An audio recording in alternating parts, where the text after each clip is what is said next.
Assalamualaikum warahmatullahi wabarakatuh.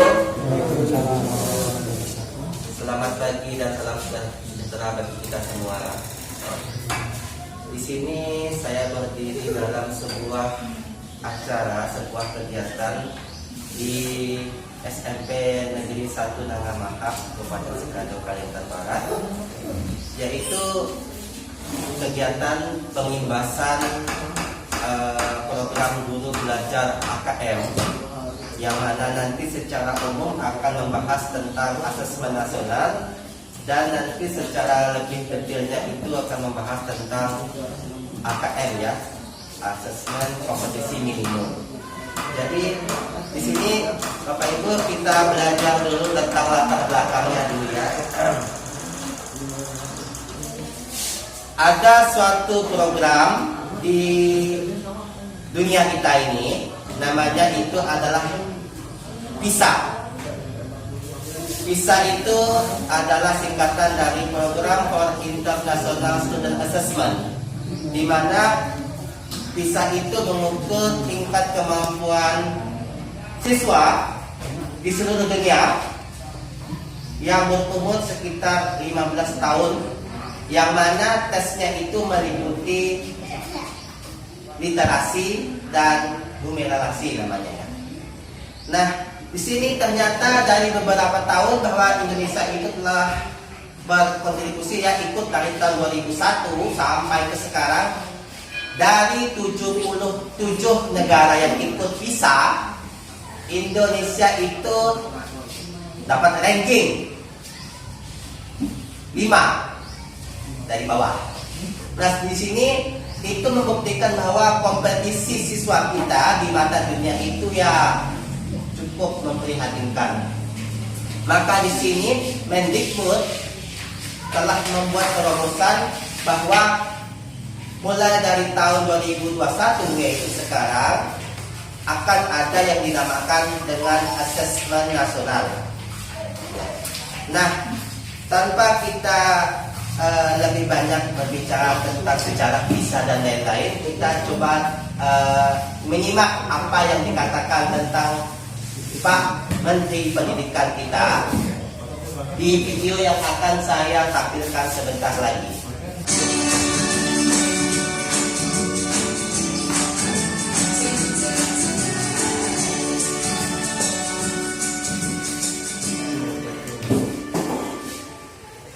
Assalamualaikum warahmatullahi wabarakatuh. Salam sejahtera bagi kita semua. Om Swastiastu, Namo Buddhaya, Salam Kebajikan. Yang saya hormati Bapak Ibu yang hadir pada acara virtual hari ini, semoga semua diberikan berkah, keselamatan, dan kesehatan. Peningkatan sistem evaluasi pendidikan adalah bagian dari kebijakan Merdeka Belajar yang didukung penuh oleh Presiden Jokowi, dengan tujuan utama mendorong mutu pembelajaran dan hasil belajar para murid. Untuk itu, Kemendikbud mengeluarkan kebijakan asesmen nasional yang dirancang tidak hanya sebagai pengganti ujian nasional dan ujian sekolah standar nasional, tetapi sebagai penanda perubahan paradigma tentang evaluasi pendidikan.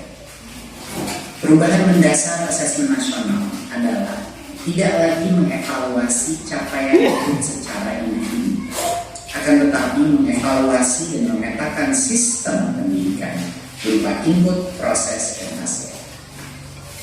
Potret layanan dan kinerja setiap sekolah dari hasil asesmen nasional ini kemudian menjadi cermin untuk kita bersama-sama melakukan refleksi, mempercepat perbaikan mutu pendidikan Indonesia. Asesmen nasional terdiri dari 3 bagian, yaitu pertama, asesmen kompetensi minimum atau AKM. Kedua yaitu survei karakter, dan yang ketiga adalah survei lingkungan belajar.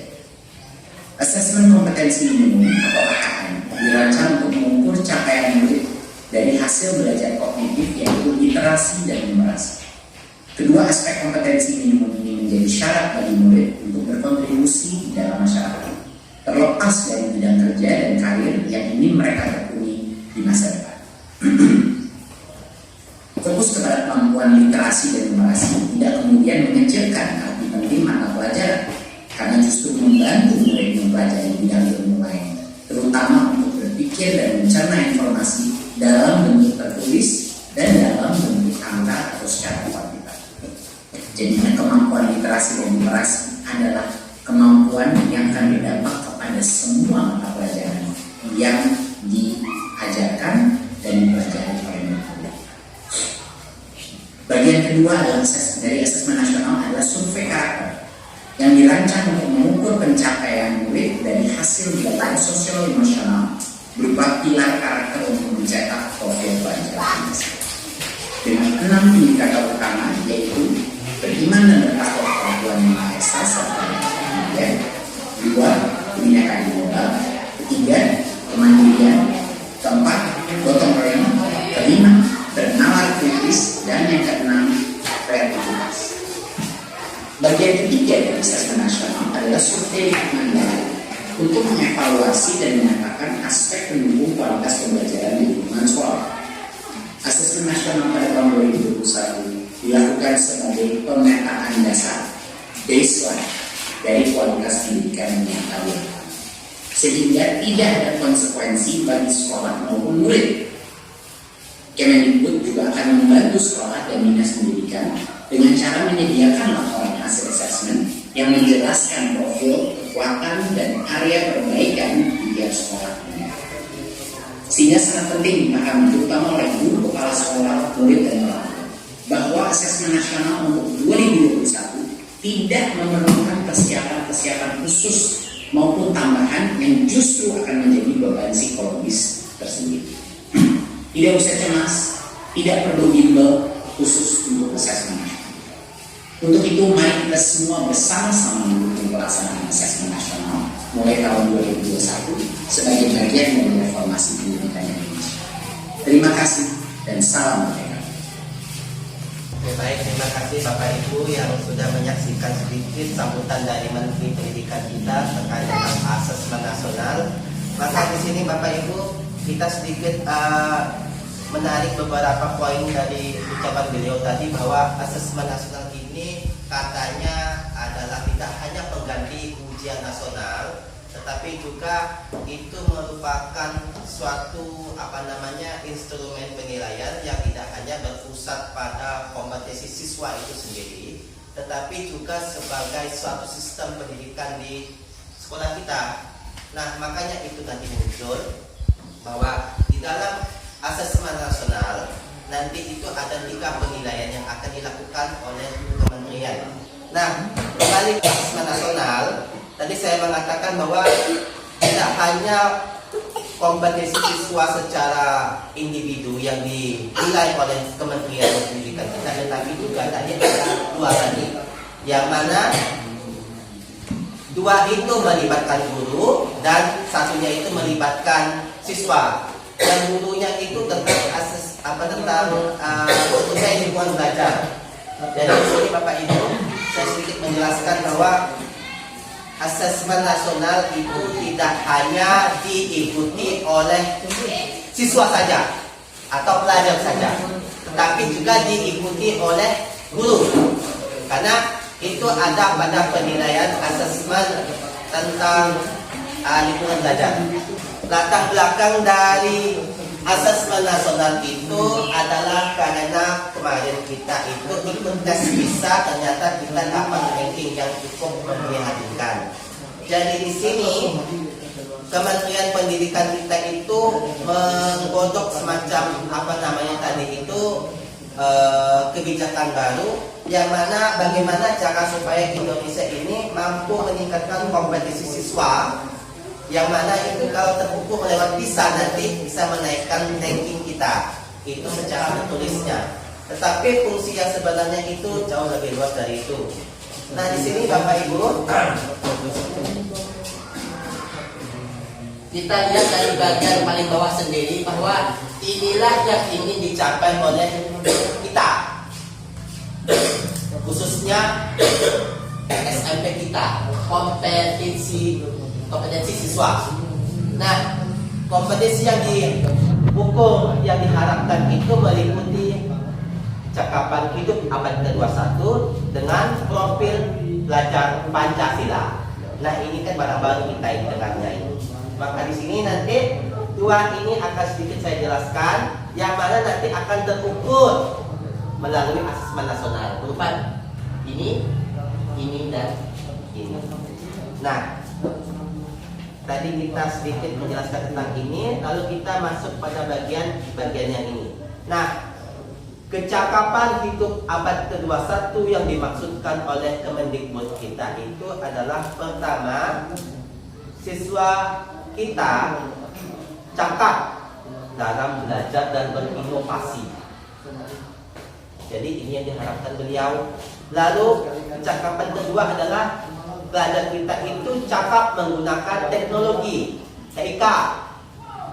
Dan yang akhir ini yang paling besar dampaknya adalah siswa kita cakap hidup bekerja sama, berkolaborasi dan berkontribusi kepada masyarakat kita. Itu hasil akhir kita, hasil akhir dari kecakapan hidup abad ke-21 nanti. Jadi harapan kita nanti ya outputnya nanti siswa kita itu tidak hanya mampu ya belajar saja, tetapi juga mampu memberikan suatu kontribusi kepada masyarakat kita, negara mahal ini dan negara kita secara umumnya. Jadi ini yang diharapkan. Lalu ini profil Pancasila, profil pelajar Pancasila. Siswa kita itu kita harapkan nanti dengan belajar dari AKM itu mampu mulai dari satu kebinekaan global, dan Bapak Ibu bisa lihat sendiri lah ya, bisa memberikan pengertian atau definisi sendiri yang apa sih, yang mana yang kayak gimana sih kebinekaan global, gotong royong, kreatif, berdalam kritis, mandiri dan lain-lain. Seperti tadi yang tadi disampaikan oleh Pak Menteri Pendidikan kita. Jadi ini disampaikan dulu tadi ini, mulai tadi beriman kepada Tuhan Yang Maha Esa. Terus, jadi Bapak Ibu, output kita, pelajar kita itu yang profil Pancasila, yang mana ini, dengan yang satunya tadi, ini yang siswa kita mudah-mudahan dapat dari asesmen nasional nanti.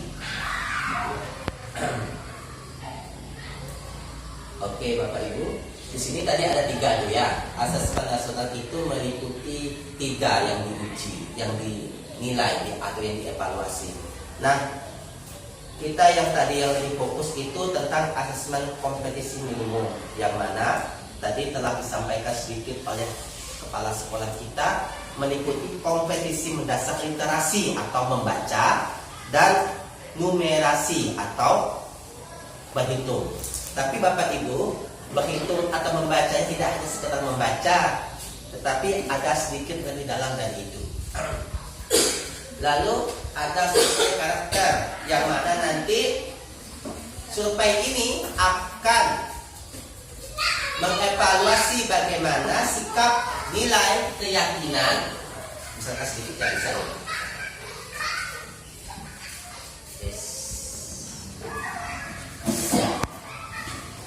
Sifat, nilai, keyakinan, kebiasaan yang mencerminkan karakter siswa. Nah, jadi kalau yang kemarin-kemarin kita ujian nasional, kasarnya tidak ada mengukur atau mengevaluasi yang begini-begini Bapak Ibu, ya tidak ada ya teman-teman. Karena kebanyakan teori.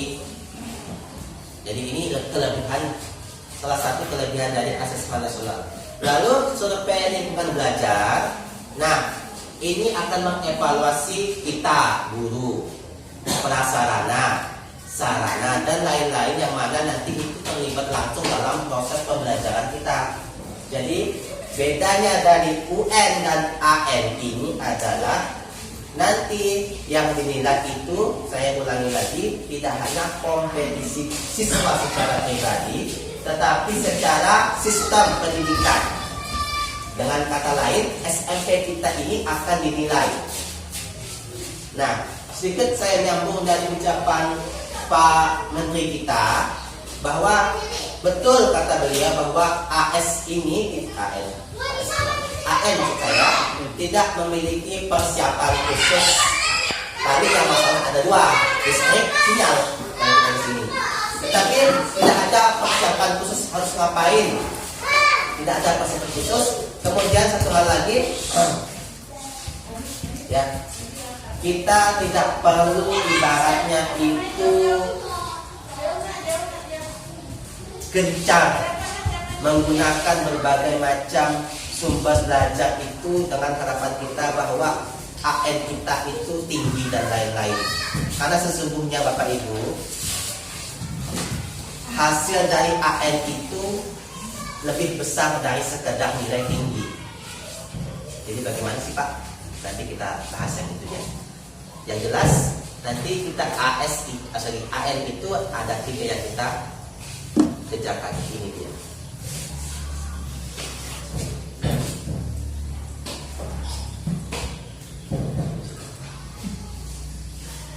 Nah, sekarang kita bicara masalah manfaat Bapak Ibu. Nah, 1, manfaat dengan diadakannya dari asesmen nasional itu adalah salah satunya potret kualitas pembelajaran di sekolah kita. Jadi ini nantinya akan memberikan gambaran bahwa kelemahan siswa kita ada di mana.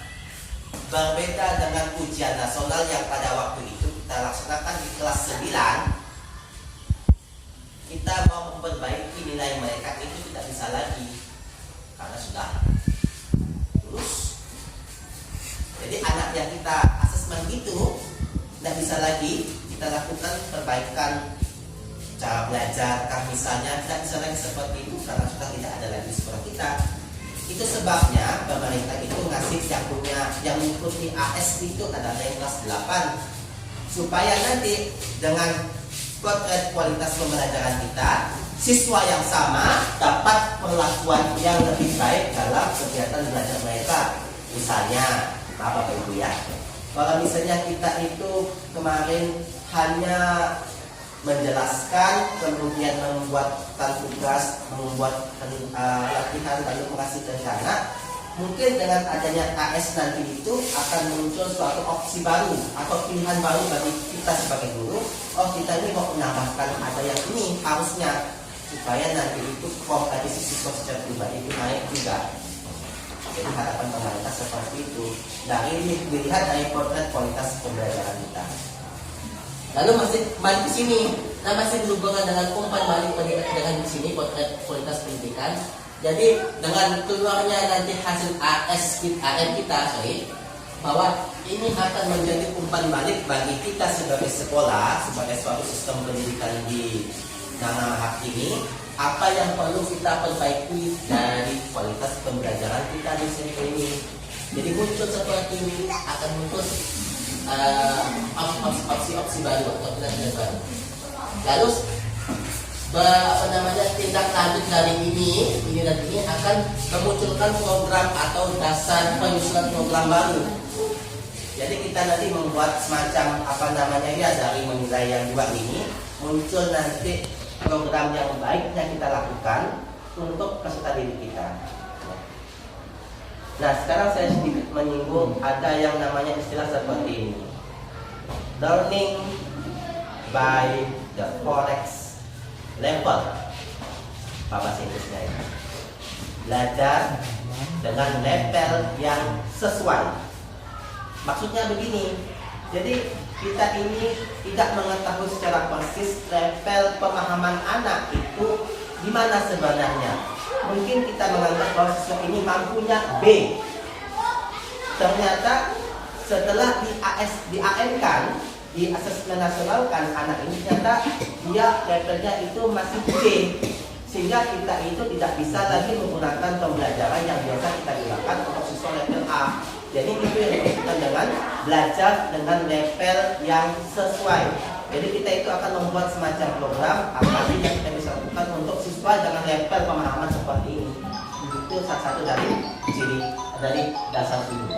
Manfaat dari asesmen nasional ini.